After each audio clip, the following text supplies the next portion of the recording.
Maaf, ini Mas Hujan, jadi mungkin dilanjutkan besok pagi ya untuk prakteknya ya. Kita akan lanjutkan dulu ke materi Bapak Ibu. Di dalam konsep untuk kita membangun usaha, ada poin-poin penting yang harus kita lakukan. Jadi goal utamanya Bapak Ibu adalah circle, berputar. Ini yang kita sebut dengan integrated farming. Nah, sekarang saya lanjutkan. Untuk jagung tadi bisa dipahami kira-kira? Mudah atau susah teorinya?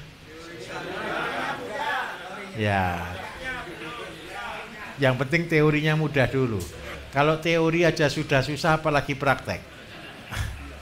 Nah, jagung ini Bapak Ibu cuman bisa untuk ayam. Karena goalnya kan ayam. Untuk prosesnya adalah sapi.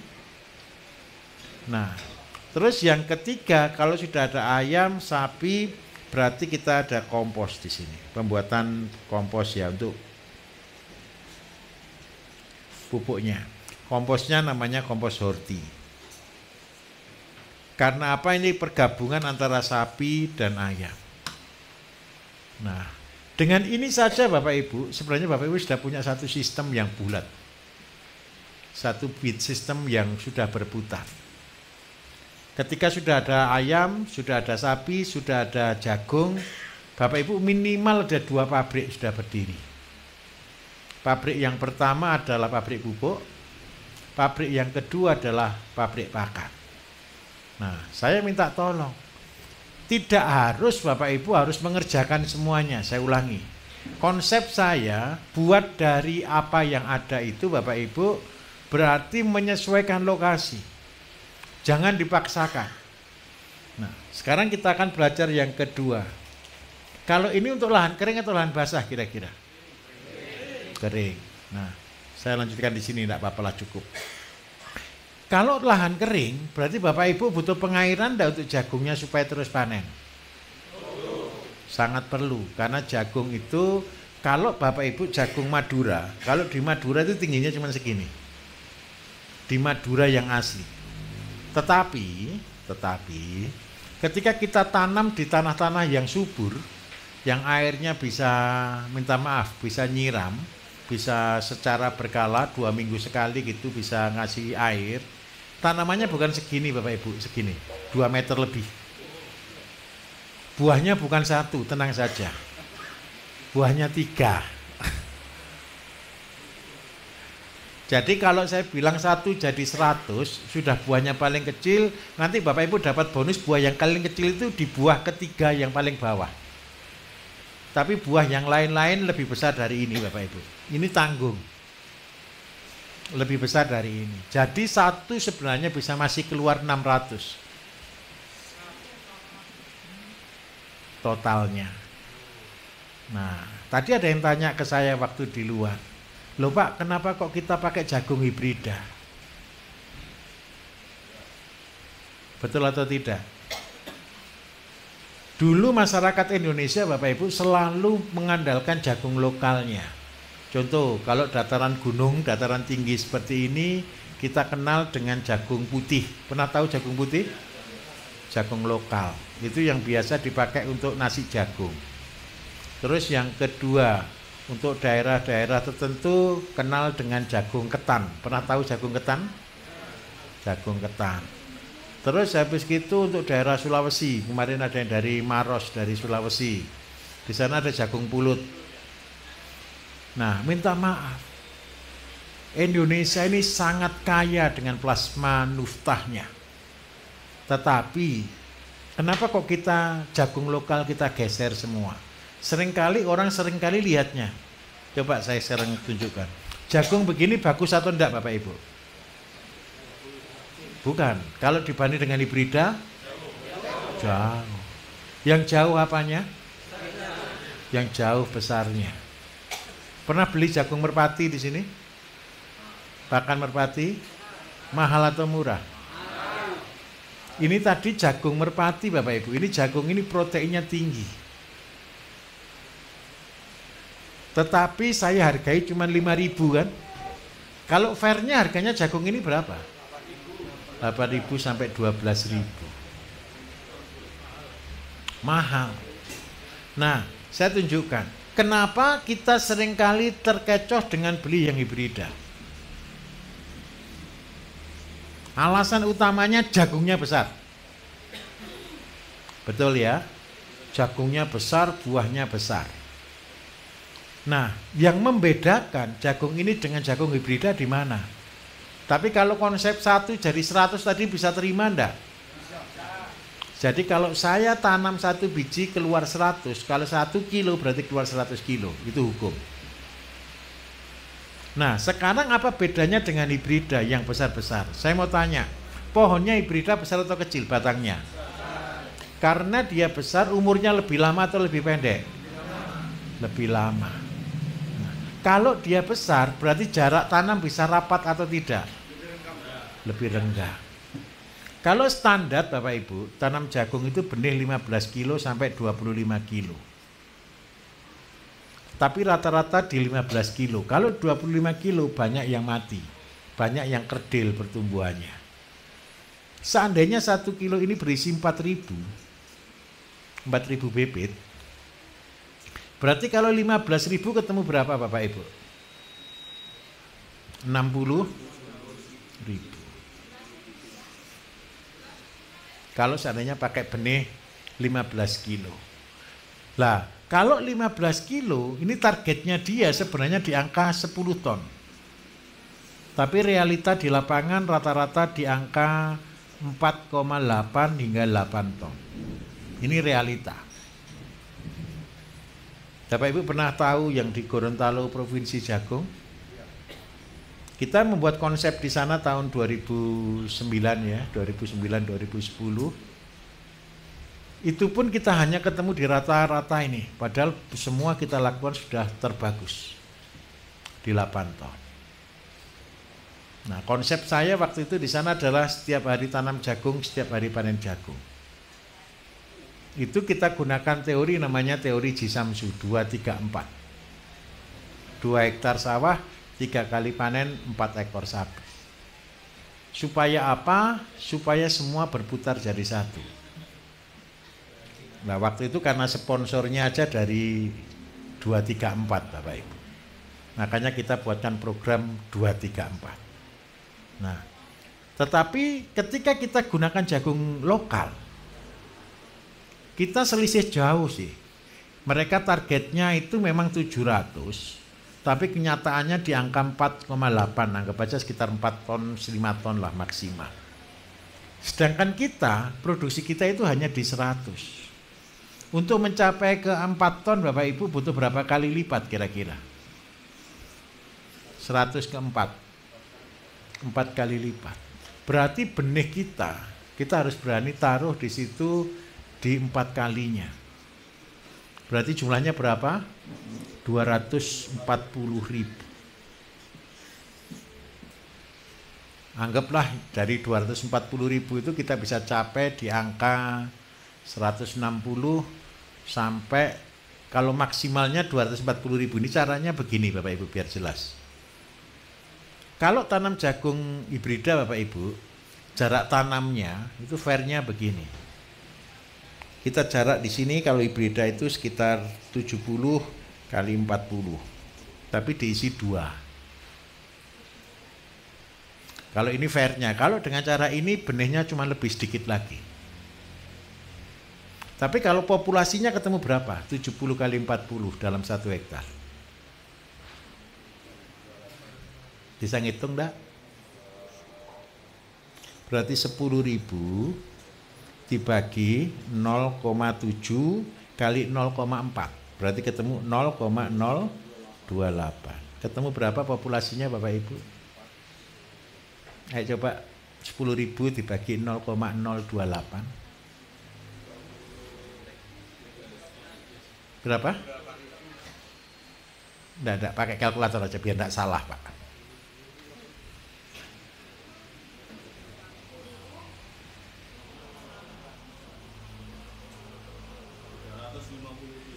Sorry. Ini 0,28 Pak. 0,28. Berapa? 300? Berapa? 3? Jumlahnya berarti 35.000 1 hektar. Tapi kalau ini diisi 2, saya minta maaf, produksinya akan turun. Harusnya bisa di angka 70.000 kan kalau seandainya diisi 2 biji. Paham ya? Nah, ini standarnya sama dengan kalau kita di sini tadi ngitung di angka 60.000. Ini paling mortalitasnya tinggal 50.000. Ini dengan benih 15 kilo sampai 17 kilo per hektar. Nah, kalau kita butuh 4 kalinya berarti ada di angka 240.000. Bagaimana cara tanamnya? Ini cara tanam kita. Ini panjang 1 meter Bapak Ibu. Kita beri jarak dari sini ke sini. Kalau untuk jagung Madura bisa 12 cm. Terus ini ke sini jarak 12 cm juga. Kalau seandainya 12, 1 meter dibagi 12 ketemu berapa? Anggap aja 8. Itu 2, 3, 4, 5, 6, 7, 8. Yang di sini ketemu berapa? 7. Berarti total 1 meter lari ketemu berapa? 15, betul ya?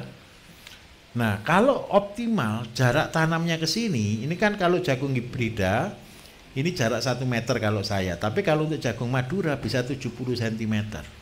Kenapa harus 70 cm? Begini ceritanya. Bapak Ibu tahu alat kultivator? Penyiang jagung? Itu lebarnya kan di angka 48, anggap aja 50 cm. Kalau ini jarak 70, ini ada jarak 10 cm untuk traktor bisa masuk. Kenapa kita harus rancangkan traktor supaya bisa masuk Bapak Ibu? Ke depan kami sedang berinovasi untuk membuatkan alat-alat pertanian secara robotik. Karena percayalah, kendala terbesar ke depan adalah cari tenaga kerja yang susah. Jadi jaraknya di sini 0,7. Sama dengan ini 15 juga. 0,7. Jadi di sini ada 15. Nah, kalau 1 meter kali 0,7 ketemu berapa Bapak Ibu? 0,7 ya. Sekarang 10.000 dibagi 0,7 ketemu berapa Bapak Ibu? Tolong dibantu. 105 terlalu banyak sedikit. Berapa? 14 285. Berarti ini ketemu 10.000 dibagi 0,7 14.000 dikalikan 15. Ketemu berapa Bapak Ibu? 200 berapa? 214 ya, 214.000. Inilah populasi yang bisa ditanam maksimalnya dengan cara ini. Nah, kalau kita hitung ini dibagi sama dengan 4.000 Bapak Ibu ketemu berapa? 50 kilo lebih sedikit.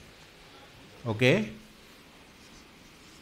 Nah, ini kalah kita, saya tunjukkan. 50 kilo ini potensinya keluar di 5 ton per hektar. Kalah tidak dengan hibrida? Kalah. Kalau keluar cuman 100. Tapi kalau keluar 2-3 tongkol, kalah atau menang Bapak Ibu? Menang. Tugasnya Bapak Ibu adalah buat benih yang bagus. Pernah tahu jagung lokal Bapak Ibu buahnya banyak atau sedikit? Banyak. Nah, besok ketika sudah pinter Bapak Ibu, ini caranya. Ini sekalian saya lanjutkan. Jadi Bapak Ibu buat perkawinan jagung. Ini tadi yang ini Bapak Ibu jagungnya buat jagung jantan. Jagung jantan, tahu jagung jantan enggak? Jagung itu kan begini. Ini bunga. Betul ya? Jantan itu bunganya dibiarkan ada. Ini jantan. Nah, 1 baris berikutnya atau 2 baris berikutnya di sini, ini tolong dibuatkan jadi jagung betina. Nah, ketika di sini ada mau tumbuh, ini dipotong di sini. Dicabut, ceduk. Ini jadinya jagung betina. Ketika besok di sini ada buah Bapak Ibu, ini akan dibuahi dari sini. Nah, saran saya, jagung Madura kan kendalanya kecil-kecil.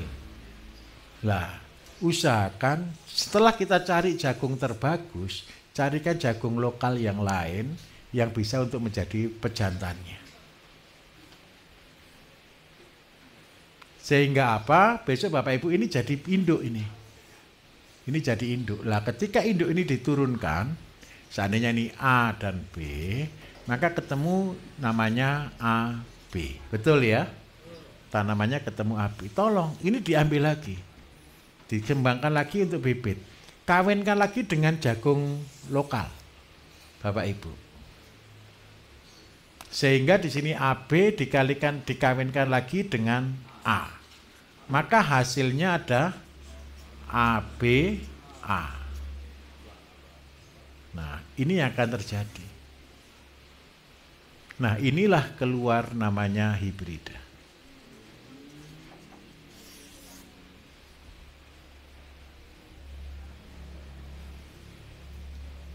Kalau jagung manis gimana Pak? Sama.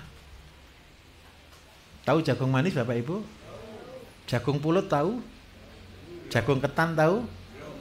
Manis atau enggak jagung ketan itu? Atau jagung pulut itu? Kalau orang Jawa enggak mau ketan. Kalau orang Jawa bilang ketan, kalau luar Jawa bilangnya pulut Bapak Ibu. Manis atau enggak jagung pulut?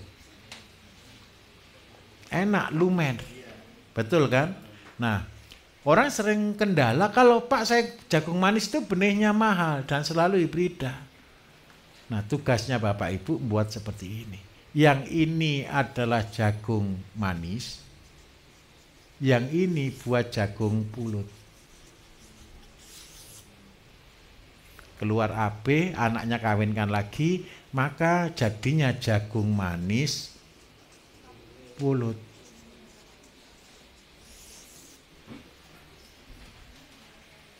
Saya berharap satu, Bapak Ibu buat, tapi minta tolong ya, jangan jual biji. Jangan jual benih. Itu resiko, karena itu melanggar undang-undang. Melanggar Pak. Karena itu boleh buat hanya dijual di kelompoknya sendiri saja. Ya, kalau kita di BSM boleh jual untuk sesama anggota. Tidak boleh dijual di luar. Mudah buat benihnya. Nah, saya berharap satu Bapak Ibu. Minta tolong, Bapak Ibu mulai saja dulu.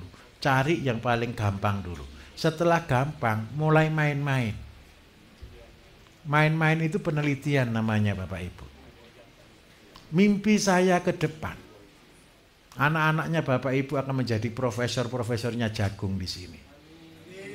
Buat modifikasi, buat jagung merah, putih, hitam gitu ya boleh juga kok. Wah, saya kepingin jagung warnanya 3 Pak. Saya kepingin jagung warnanya merah, putih. Wah, kayak bendera begitu gimana? Itu nanti tolong diciptakan. Ini caranya buat benih. Mudah atau susah kira-kira?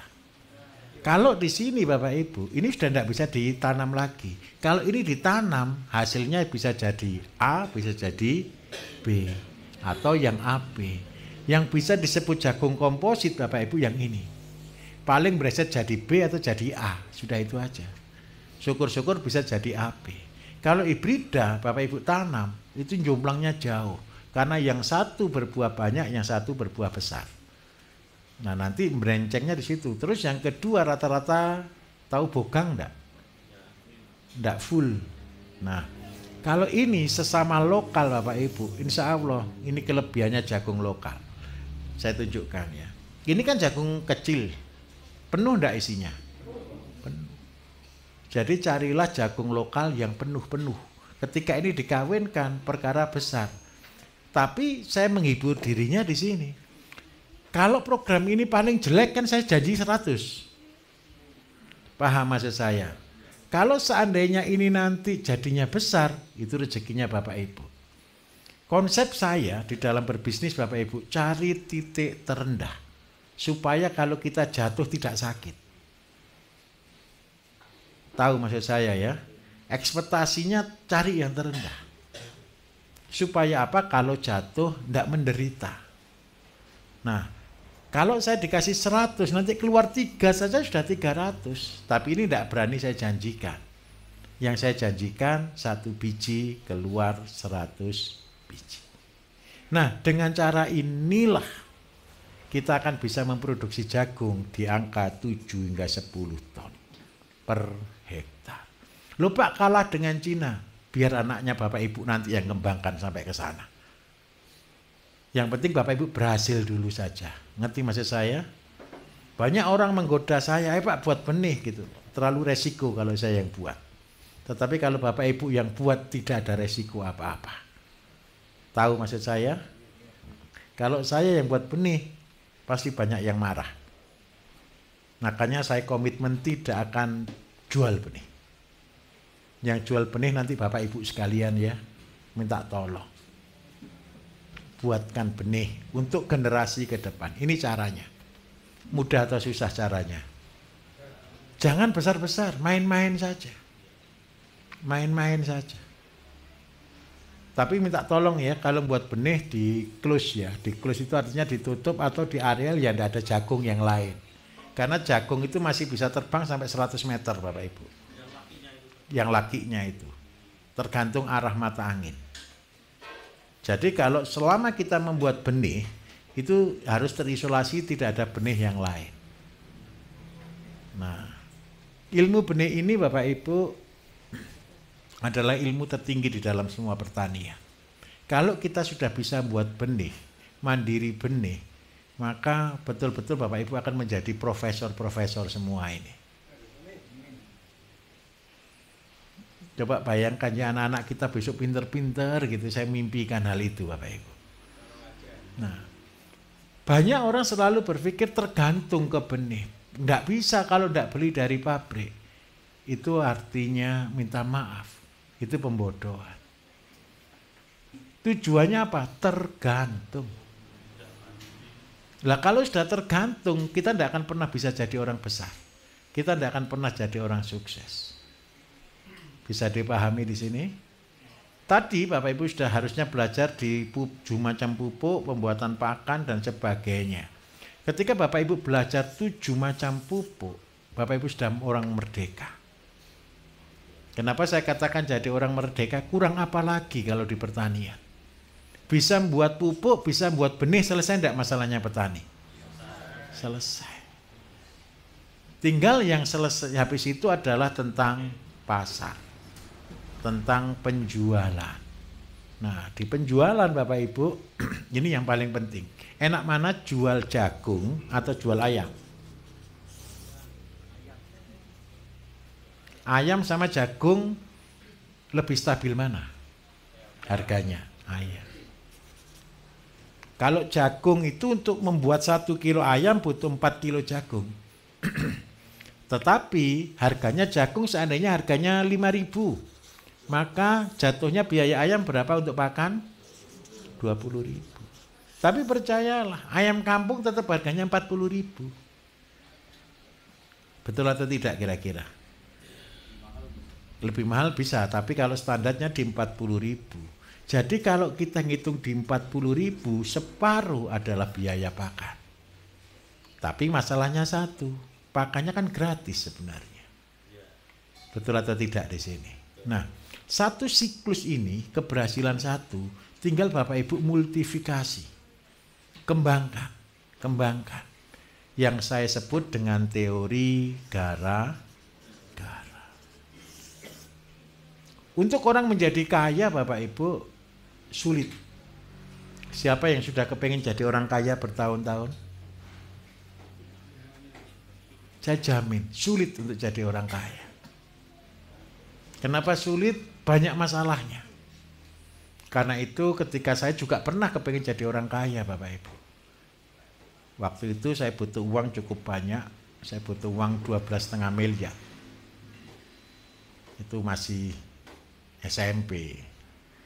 Anak SMP butuh uang 12,5 miliar. Mungkin atau tidak kira-kira? Biarpun kepala jadi kaki, kaki jadi kepala, ya tidak kesampaian Bapak Ibu. untuk bangun training center. Cita-cita saya adalah bangun training center. Ketika saya mengejar uang, itu yang membuat saya bekerja dari mulai kecil. Mulai SMP itu saya sudah kerja, SMA sudah tanam semangka. SMA itu jadi tukang pijet Bapak Ibu saya, untuk cari modal. Karena saya dulu berpikir saya harus punya modal supaya saya baru bisa usaha. Kuliah pekerjaan saya sudah jadi petani, murni petani.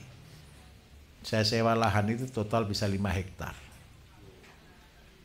Kuliah mau lulus, saya sudah tanam ribuan hektar, sudah tanam 1000 hektar. Saya lulus kuliah Bapak Ibu, ayam saya sudah 78.000. Harusnya jadi miliarder atau enggak? Omset sudah per 2 bulan bisa 1 M. Itu tahun 2000-an. Pas krisis itu omset saya 1 M per 2 bulan. Tapi yang heran satu, uangnya enggak ada. Cuman hitung-hitungan saja itu. Loh iya, karena waktu itu saya punya hobi baru, beli tanah. Setiap bulan saya beli tanah 1 hektar. Itu target saya. Tapi tanah waktu itu juga murah. Nah, akhirnya apa? Ketika ayam, waktu itu ayam saya kemitraan dengan Pokpan. Dan itu tidak menghasilkan. Dari sana saya betul-betul tobat. Saya cari solusi. Kalau begini terus ceritanya, saya tidak akan bisa jadi orang sukses. Cita-cita saya cuma bangun training center, ya seperti inilah anggap aja. Tapi cukup besar, karena saya butuh areal di angka 11-12 hektar. Tanahnya banyak, jadi di mana-mana lokasi yang akan saya bangun itu sudah ada tanah 10-11 hektar, itu sudah ada, pasti segitu ukurannya. Tapi tidak jadi-jadi, karena tidak punya uang. Goal saya harus punya uang dulu baru berhasil. Hingga tahun 2010 Bapak Ibu itu adalah titik paling nadir dalam hidup saya. Itu adalah titik terendah saya. Saya mulai pelihara kambing dari kecil, dari 1 ekor hingga 300 ekor. Saya besarkan, setelah besar mati semua. Dari 1 ekor tadi setelah jadi 300, percayalah Bapak Ibu, cuma tinggal 3. Mati yang lainnya itu. Waktu itu terjadi wabah di Jawa Timur yang menyerang sapi dan kambing. Sampai Pak Gubernur keluarkan SK, sapi dari luar dilarang masuk Jawa Timur. Itu kondisi yang betul-betul membuat saya tidak bisa bangkit. Terus mau bangkit dari mana? Ngajari orang jadi petani Bapak Ibu. Kalau Bapak Ibu yang mengalami kasus seperti itu berani tidak ngajari orang bertani seperti sekarang? Bukan hanya malu Pak. Kita ini ngajari apa? Dari situ juga Bapak Ibu akhirnya saya punya satu semangat. Cuman satu semangat saya. Dalam hati saya cuma berkata begini loh. Tahun-tahun ke depan kita akan melewati masa-masa sukar. Anakmu masih butuh makan enggak? Anak cucumu masih butuh makan enggak?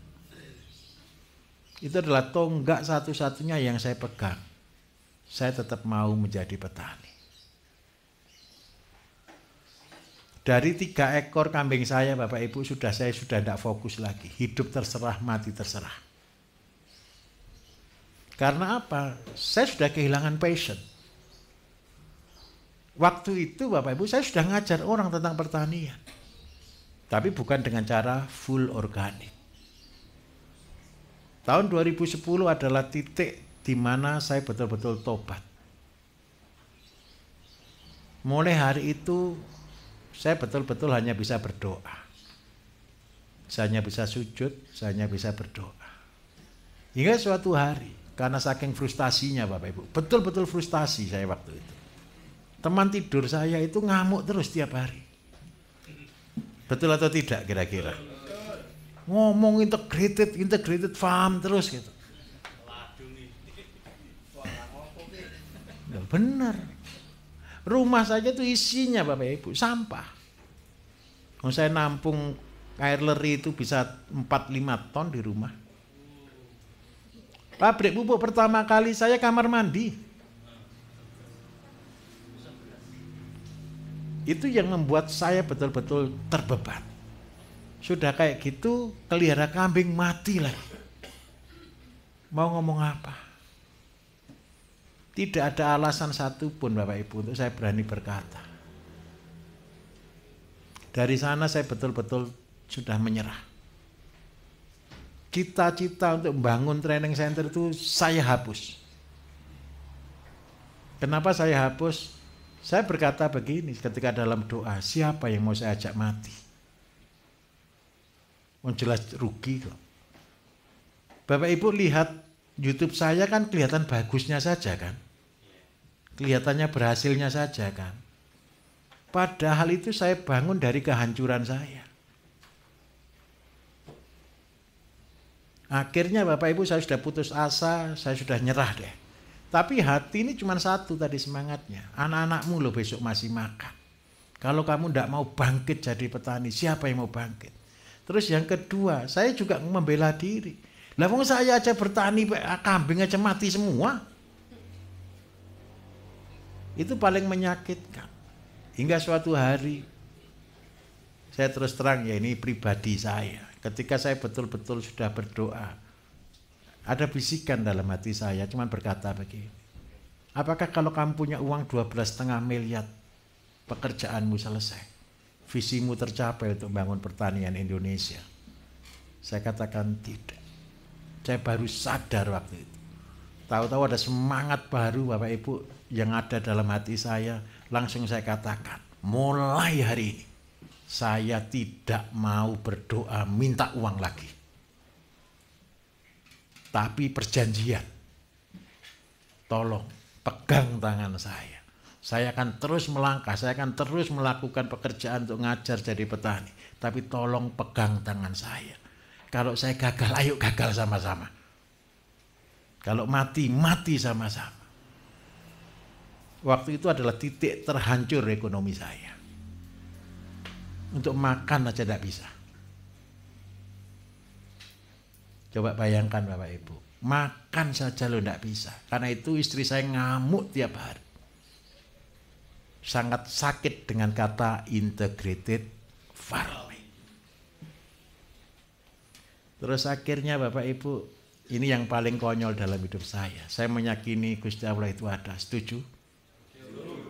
Saya pegang komitmen saya. Rumah kontrak, makan susah, ngajari orang jadi miliarder, gila atau tidak?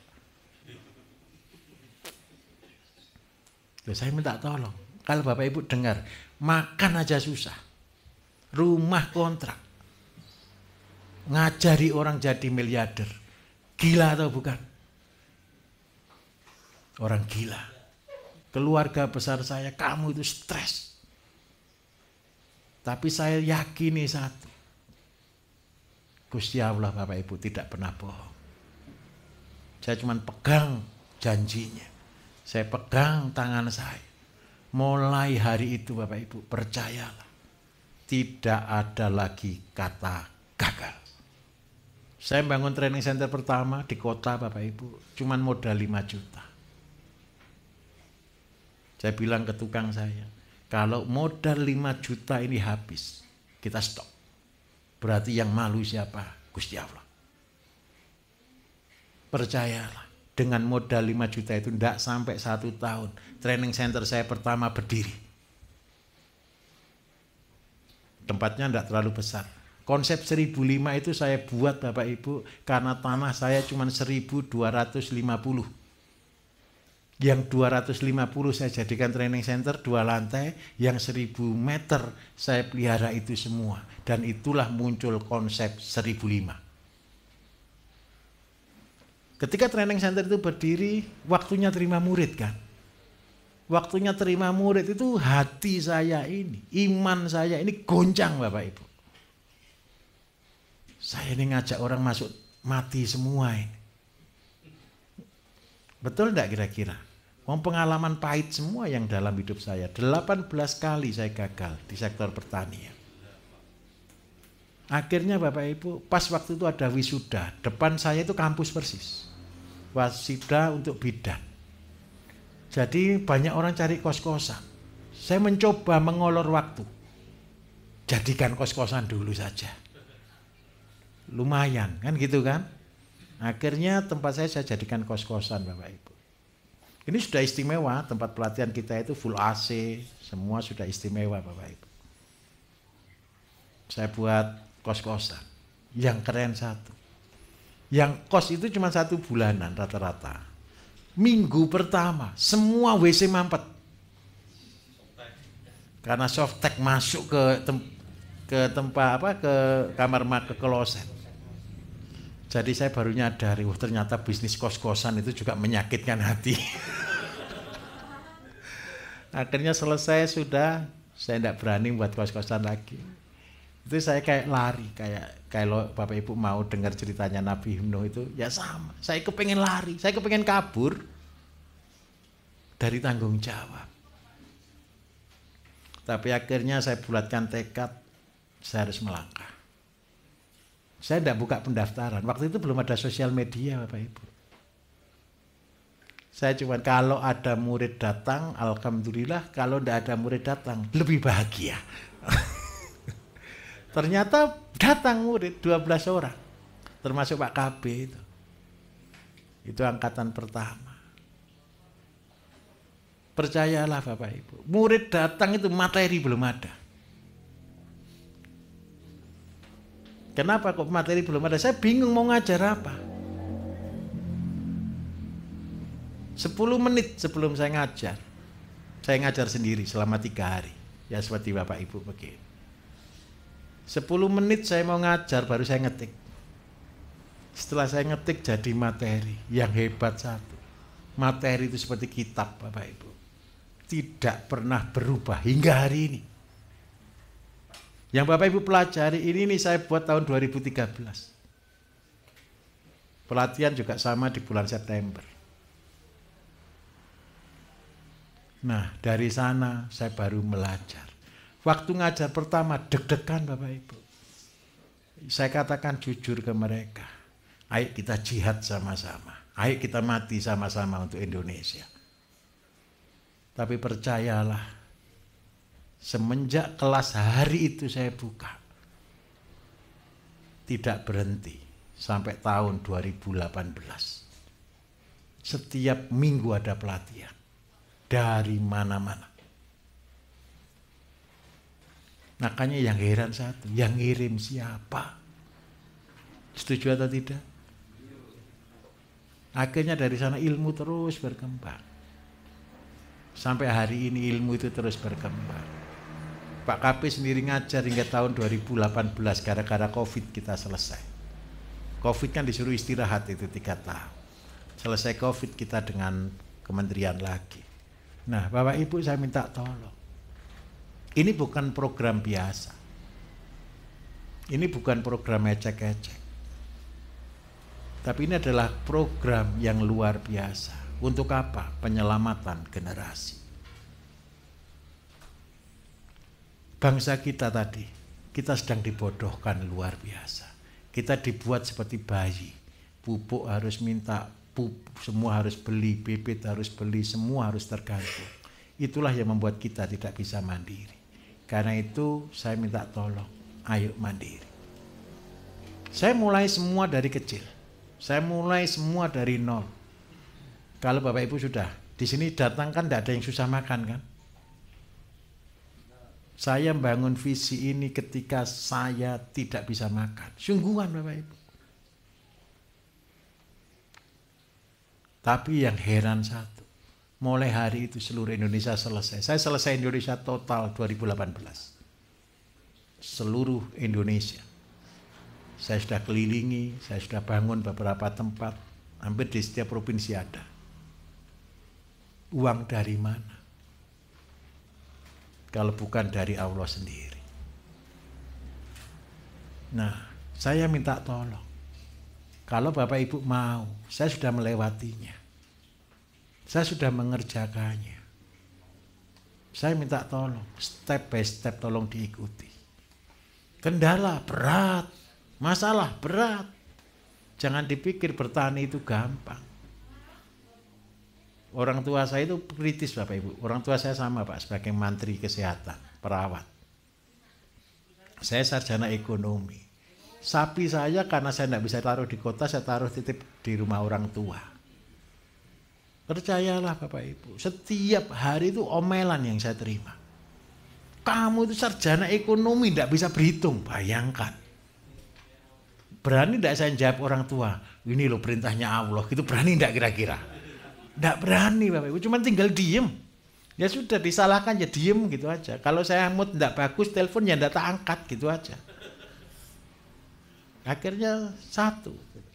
Pernah tahu Bapak Ibu yang di YouTube saya untuk mengolah limbah jadi berkah yang kotoran sapi lebih mahal daripada sapinya? Pernah tahu kan? Gara-gara sapi itu rugi. Percayalah. Orang yang pelihara sapi itu banyak yang rugi daripada yang untung. Itu cuma main di belakang aja. Kalau peternak yang asli rugi ke Bapak Ibu. Pernah tahu juga kan, saya pernah beli sapinya Bos TW. Saya beli sapinya Bos TW itu 500 ekor Bapak Ibu. Saya beli semua satu kandang. Gara-gara dia lagi marah. Dari 3.000 sisa 500. Kurang modal atau kurang banyak usahanya kira-kira Pak TW kira-kira? Profesornya banyak atau sedikit kira-kira di situ? Dokter hewannya banyak atau tidak di situ? Dari 3.000 sisa 500. 500 mereka dia marah, saya beli semua itu sapi. Saya beli pakai uang apa Bapak Ibu? Uangnya kencing sapi saya. Keren enggak kira-kira? Nah, saya punya 7 ekor sapi. Setiap hari kencing sama itu anggap aja 30 liter Bapak Ibu. Sehari berapa kencingnya? Kalau kali 1 bulan ketemu berapa? Saya kumpulkan Bapak Ibu sampai dapat 50 ton. 50 ton banyak atau sedikit? Kenapa kok 50 ton? Karena tempat kandang saya sudah tidak cukup lagi untuk 50 ton ini saja. Terakhir. Ini keajaiban Bapak Ibu. Mulai dari apa yang ada. Ketika saya ngitung sapi tidak bisa untung. Pakai cara matematika kayak gaya apapun tidak bisa untung Bapak Ibu. Dari gara-gara tidak bisa untung inilah saya pelototi itu sapi. Saya betul-betul berdoa di kandang sapi. Puasa lagi 3 hari. Loh serius Pak. Suaranya orang tua itu menyakitkan Pak. Nggak berani ngelawan soalnya gitu. Betul atau tidak kira-kira? Saya harus lihat sapi tapi saya harus ditekan luar biasa. Seandainya saya waktu itu berpikir bodoh Bapak Ibu. Saya cuma katakan gini, ya sudah tak selesaikan, tak jual. Betul atau tidak? Terus habis gitu Bapak Ibu ini loh yang mau jadi peternak ini loh. Kalau mau melewati jalan rugi mau atau enggak? Sekarang orang-orang yang pelihara sapi itu cuma gara-gara satu Bapak Ibu. Tidak pernah dihitung aja loh dia masih bertahan. Betul atau tidak? Kalau mau dihitung tidak ketemu hitungan. Pakai matematika kayak apa? Yang membuat hitung-hitungan bagus pasti ujung-ujungnya jualan pakan atau jualan bibit. Saya hitung ini tidak ketemu. Gara-gara ini tidak untung Bapak Ibu. Saya minta maaf. Saya sendiri harus berpikir bagaimana caranya sebagai saya akan menjadi pengajar pertanian. Untuk bagaimana mencari supaya sapi itu bisa berhasil. Ini saya tunjukkan sulitnya. Kalau waktu itu saya cuma kepengen mundur selesai. Tapi kalau saya mundur, berarti kira-kira yang lain mundur atau tidak? Pasti tidak akan mau. Dari sini saya perjuangkan sampai saya terus terang puasa 3 hari saya di kandang. Saya lihat dari sapi ini apa sih yang untung? Apa sih yang pasti dari sapi? Cuman 2 Bapak Ibu sapi itu. Kalau habis makan buang kotoran dan kencing Bapak Ibu. Makan pasti enggak? Biaya pasti enggak? Kencing pasti enggak? Buang kotoran pasti enggak? Ya sudah. Dari yang ada inilah yang pasti yang saya kerjakan. Saya tampung kencing. Sampai kapan? Sampai tempat saya penuh.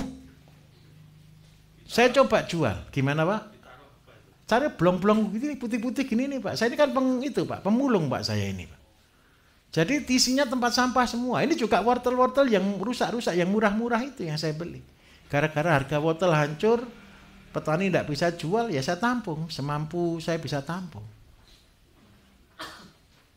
Nah ini saya tampung sampai ketemu 50 ton. Dulu pernah saya jual. Pertama saya jual 2.500. Ya laku sih, cuma cukup untuk beli tandon. Per liter. Saya naikkan jadi 5.000. Tetap laku. Saya rubah komposisinya. Terakhir saya jual 10.000. Laku tapi ya tidak banyak. Terus akhirnya saya juga hampir putus asa setelah 3 tahun. Setelah 3 tahun itu minta maaf. Kritikan itu lebih tajam lagi Bapak Ibu. Sudah sapinya untung atau rugi? Rugi. Nyimpen kotoran lagi. Untung atau rugi? Sudah bodoh itu. Coba bawa ke pasar kotoran sapi sama kencing sapi kan dilempar orang. Betul enggak kira-kira? Nah, setelah 3 tahun Bapak Ibu, keajaiban itu ada. Itu loh teman-teman itu termasuk Pak Bambang CS itu. Pak, kita ini salah harga. Terus dijual berapa Pak Bambang? 100.000 aja Pak. Per liter. Harusnya laku atau tidak? Mau 10.000 aja tidak laku kok dijual 100.000. Betul tidak kira-kira? Percayalah. Tidak sampai 1 tahun Bapak Ibu 50 ton habis. Kalau beli inden. Karena butuh waktu 3. Saya bilang 3 tahun yang menentukan saya atau dia? Tidak. Waktu 3 tahun yang menentukan siapa? Kita kan orang bodoh Bapak Ibu. Makanya saya sering kali katakan, di pertanian itu kita harus jadi orang bodoh dulu, baru jadi pinter. Karena apa? Seandainya saya tidak tahu proses ini, saya tidak tahu ternyata matangnya itu loh nunggu 3 tahun. Itu loh Gusti Allah bekerja Bapak Ibu. Dari sini akhirnya saya dapat uang 5M, bagi 2 dengan marketing itu. Saya terima 2,5 M, marketing dapat 2,5 M. Dijual enggak tahu, tanya Pak Bambang itu gimana caranya jual itu. Orang beli itu gerudukan Bapak Ibu. Saya mau tanya, ini rezeki atau kerja keras saya? Dari mana awalnya rezeki? Dari keyakinan dan ketekunan. Karena itu saya minta tolong, pertahankan imannya Bapak Ibu. Karena kepercayaan ke Gusti Allah tidak pernah mengecewakan. Usaha saya banyak yang rugi daripada yang untung. Tetapi di injury time, Gusti Allah ganti. Dengan saya bisa jualan ini dapat uang miliaran Bapak Ibu. Tahu komentar orang tua saya dan keluarga saya. Yo pelihara sapi yang banyak.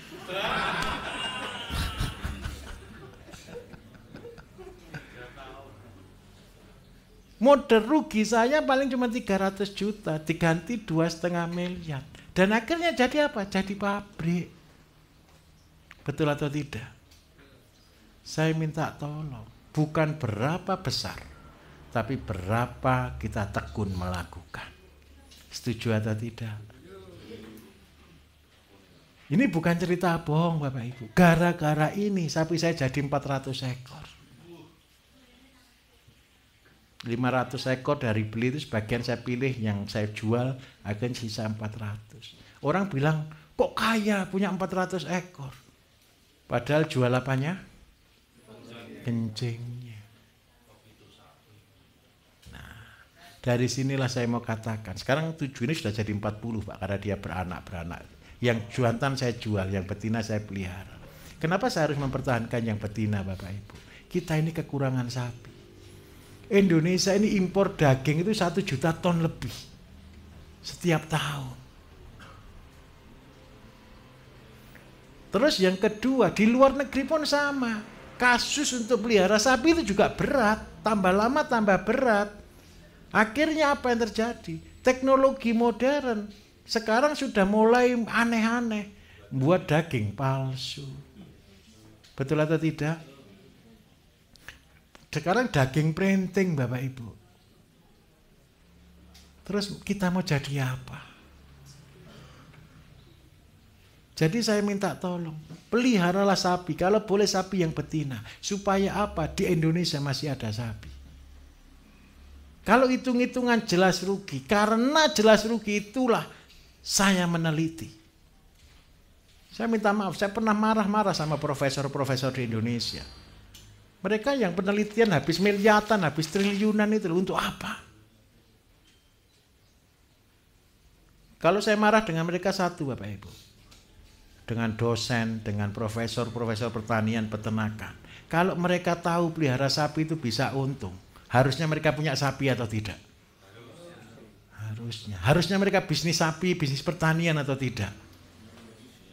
Kenapa orang-orang pinternya di Indonesia tidak ada yang bisnis sapi, tidak ada yang bisnis kambing, tidak ada yang bisnis pertanian? Karena rugi. Terus pertanyaannya, ya sudah rugi. Lah masa kita sebagai ngomong cuma ya sudah rugi? Tidak boleh. Tidak boleh. Bapak Ibu saya anggap sebagai keluarga saya. Bapak Ibu datang ke pelatihan saya, ini apesnya Bapak Ibu. Kalau dulu kan tidak tahu kebenaran. Kalau sekarang saya akan buka kebenaran-kebenaran itu. Jeleknya di sini apesnya. Kalau sudah tahu kebenaran terus yang lain mau menuju jurang, yang kalau tidak negur siapa yang salah? Tahu maksud saya ya? Program ini bukan hanya untuk kita, cuman jadi miliarder. Jadi miliarder terlalu gampang. Setelah saya jadi miliarder Bapak Ibu, pendapatan saya bisa M per bulan. M besar. Walaupun dari tidak pernah walaupun dari pernah tidak bisa makan. Saya mau katakan satu. Ini contoh, ini real, ini nyata. Semua orang-orang yang terlibat bersama kami bukan orang-orang hebat. Pak Bambang itu Bapak Ibu. Pak Bambang boleh jadi contoh? Kok tidak dengar suaranya saya? Oh boleh. Jelek-jelek gitu, oh buat jelek, ganteng-ganteng gitu itu. Itu juga miliarder Bapak Ibu. Tahu pekerjaannya dulu apa? Pernah jadi tukang ojek.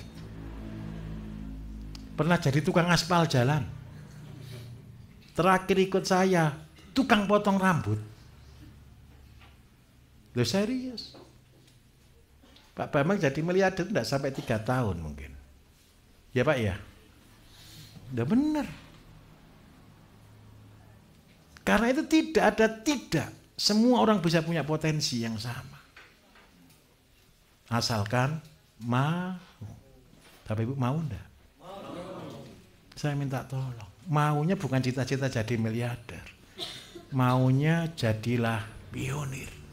Jadilah contoh. Apa gunanya Bapak Ibu jadi miliarder terus mati masuk neraka? Lebih baik keberhasilan kita jadi seorang yang sukses, jadi miliarder, itu memberi dampak yang baik bagi semua orang. Karena itu minta maaf, semakin dalam semakin jadi miliarder lebih banyak. Ilmunya tolong ya, perjanjian loh ya, rimnya yang pakem ya. Saya ajari caranya tapi jangan dikerjakan semua, semaput. Mulai dari yang ada, step by step, rim pakem, rim kuat. Jangan dikuasai ambisi. Tadi saya katakan, saya jadi orang gagal karena saya dikuasai oleh ambisi. Untuk mengajar seluruh Indonesia tentang integrated farming. Tetapi saya mau Bapak Ibu punya rem pakem, karena apa? Saya sudah melewatinya. Saya sudah mengerjakan step by step, per step by step itu saya hafal. Dengan keuntungan, dengan kerugian, dengan masalahnya. Karena apa? Itu hidup saya. Bukan sekali Bapak Ibu saya jadi miliarder, berkali-kali. Saya itu iseng kadang-kadang mulai dari nol lagi. Mulai lagi, jadi lagi. Mulai nol lagi, jadi lagi. Mulai nol lagi, jadi lagi.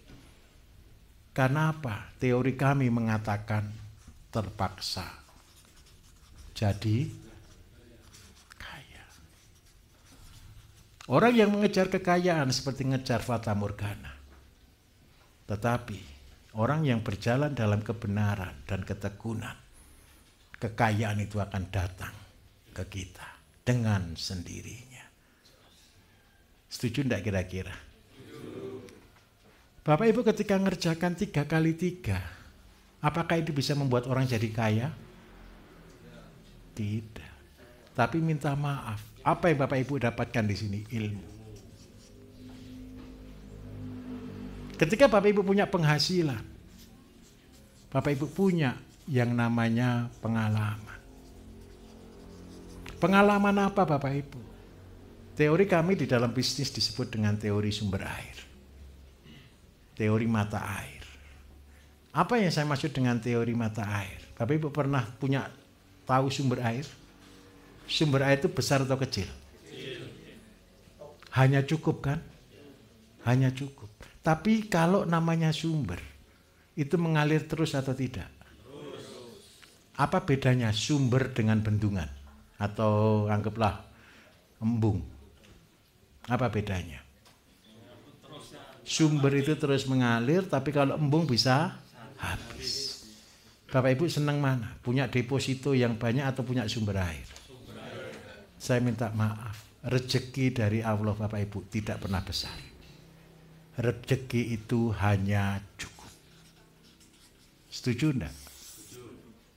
Apa yang membedakan rezeki cukup? Itu bisa buat semuanya.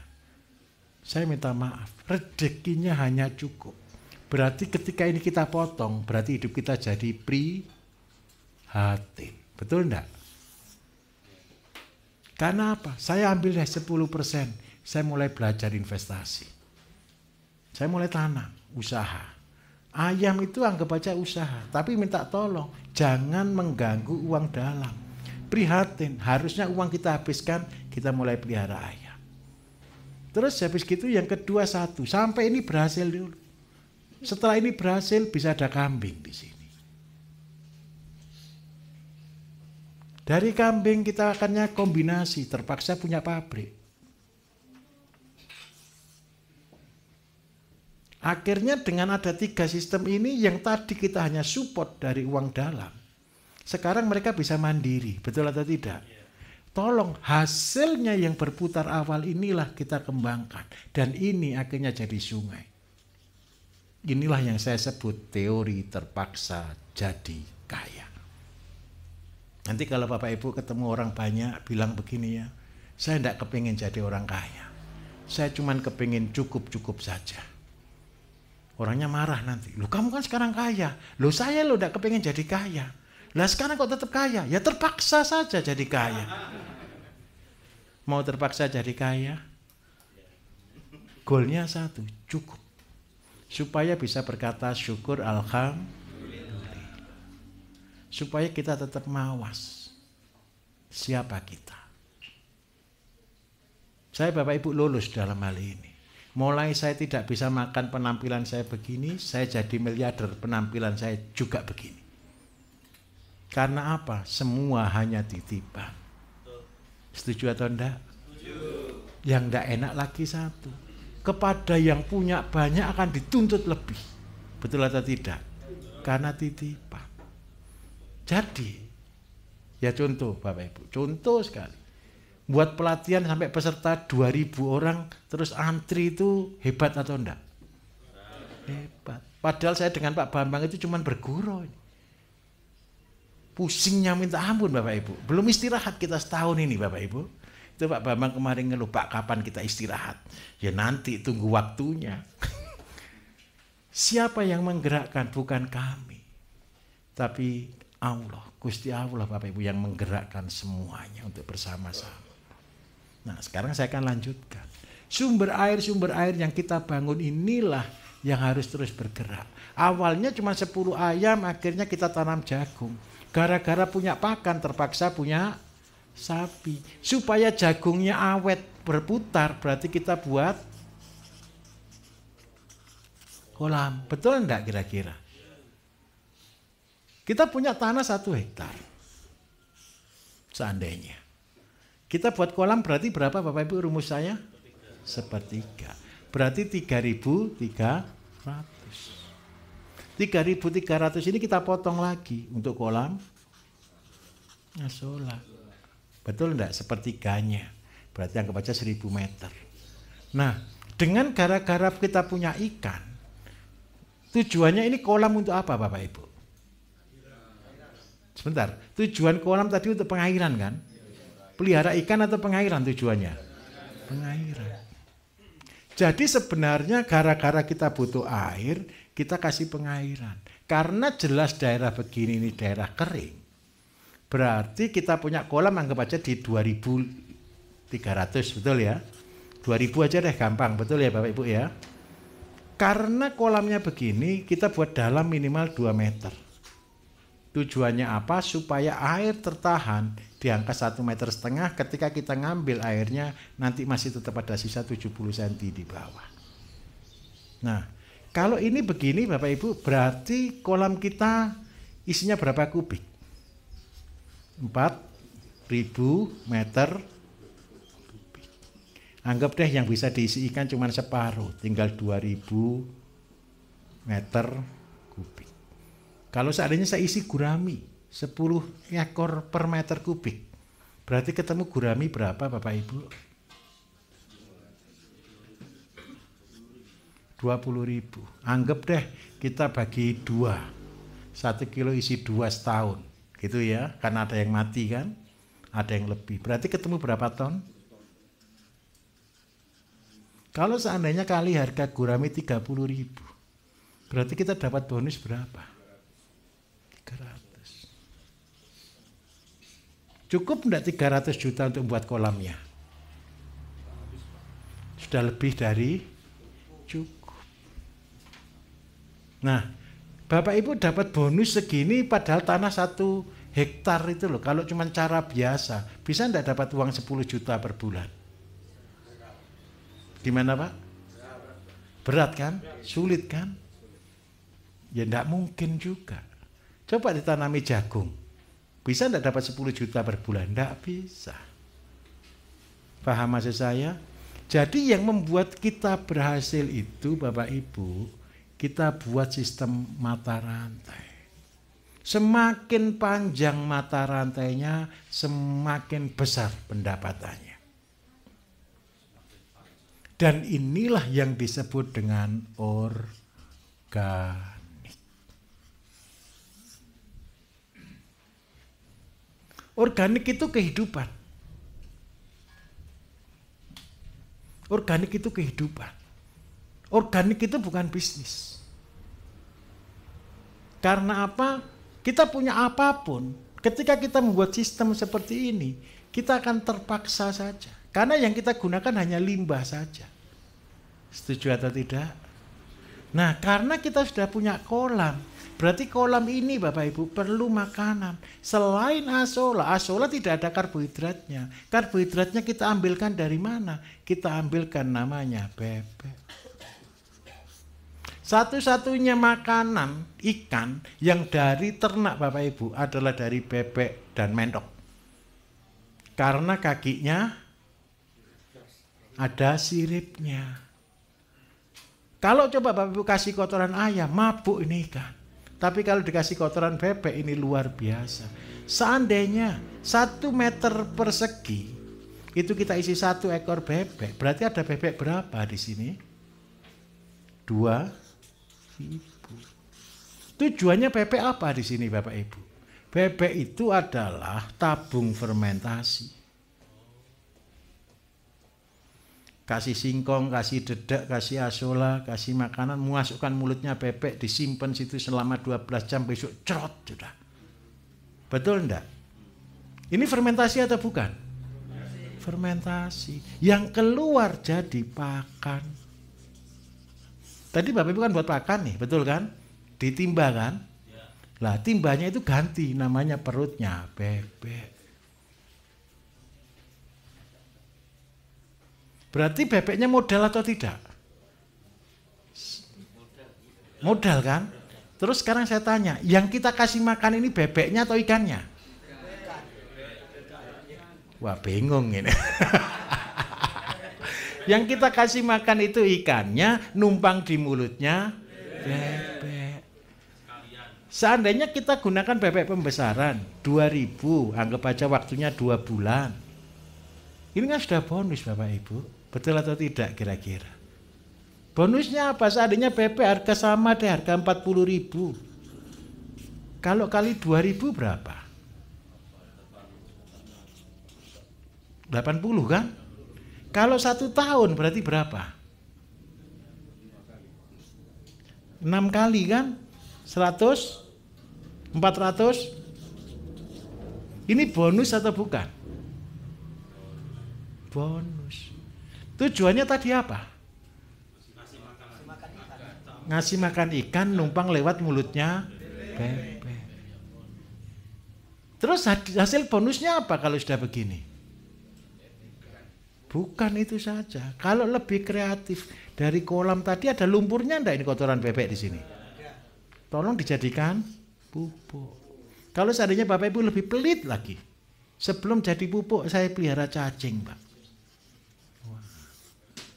Gratis atau enggak makanannya cacing?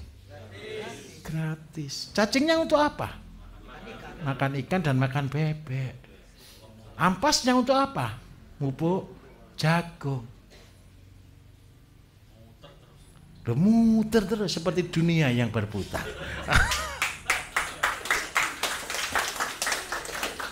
Kalau sudah tahu begini Bapak Ibu, bertani menyenangkan enggak? Saya mau katakan jujur, dulu saya belum bisa ini, saya berani melangkah. Karena itu saya yakin ilmu itu hanya datangnya dari Allah, setuju atau tidak?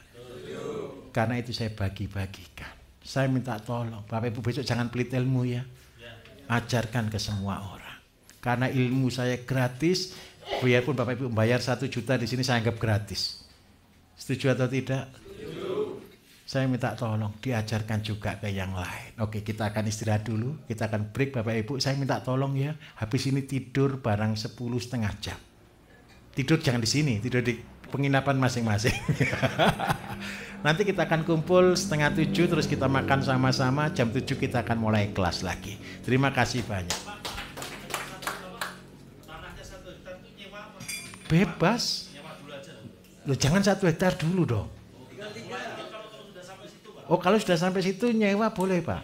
Daripada beli Bapak Ibu, beli seandainya beli 1 hektar tidak cukup 1 M. Nah, nyewa saja 10 tahun gitu. Biar lama. Nanti sampai akhirnya tanah itu dibeli sendiri dari hasilnya sendiri.